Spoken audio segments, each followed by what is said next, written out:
தாவேகா விஜய் அவர்களுக்கு சுத்தி சுத்தி இப்ப நெருக்கடி வந்துகிட்டே இருக்கு. அதாவது 2026 எலெக்ஷன் நெருங்க நெருங்க அவருக்கும் சுத்தி சுத்தி பிரச்சனை வந்துட்டே இருக்கு.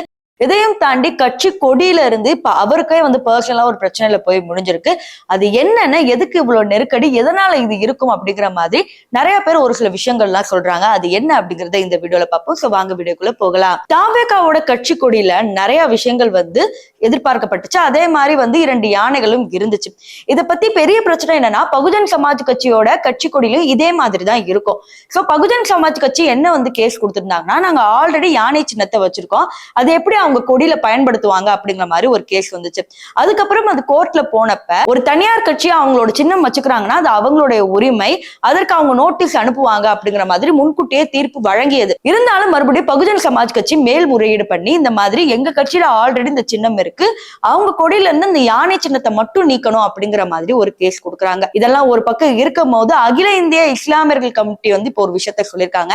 இஃப்தார் நோன்பு விழால கலந்துகிட்ட விஜய் அவர்கள் அவங்களோட தொண்டர்கள் எல்லாருமே குடிச்சிட்டு ஆட்டம் போட்டுக்கிட்டு இருந்தாங்க. இது இஸ்லாமிய மதத்திற்கே எதிரானது. அதனால விஜயை எந்த ஒரு இஸ்லாமியரும் சேர்த்துக்க கூடாது, அதுலயும் முக்கியமா தமிழக இஸ்லாமியர்கள் சேர்த்துக்கவே கூடாது அப்படிங்கிற மாதிரி இங்க ஒரு பிரஷர் கொடுக்குறாங்க. இதெல்லாம் இருக்கிறப்ப அரசியல் விமர்சகர்கள் என்ன சொல்றாங்கன்னா, இப்போ முதல்ல ஸ்டாலின் இருக்கும் போது உதயநிதியை தான் பெருசா பேசிட்டு இருந்தாங்க. உதயநிதியை தான் அடுத்த துணை முதலமைச்சர் அப்படிங்கிற மாதிரி சொன்னாங்க. அதுக்காக தான் துணை முதலமைச்சர் போஸ்டே கொடுத்தாங்க.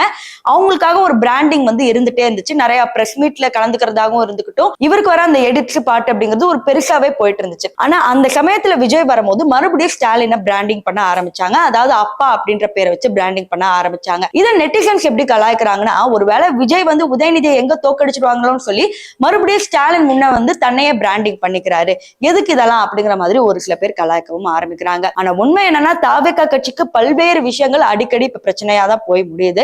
கட்சி கொடியில இருந்தும் சரி, விஜய்க்கு இப்ப பல பிரச்சனைகள் வந்துகிட்டே தான் இருக்கு. இதையும் தாண்டி 2வது மாநாடு எப்போ அப்படின்னு தொண்டர்கள் கேட்கிற மத்தியில நிறைய விஷயங்கள் ஆளுங்கட்சி விட மாட்டிக்கிறாங்க, பெர்மிஷன் கொடுக்க மாட்டிக்கிறாங்க அப்படிங்கிற மாதிரி விஜய் அவர்கள் ரீசெண்டா தான் தெரிவிச்சிருந்தாரு. அது போலவே இப்ப ரிப்பீட்டடா நடக்குது. இதையும் தாண்டி நடிகை கஸ்தூரி ஒரு விஷயத்த சொல்லியிருந்தாங்க விஜய பத்தி.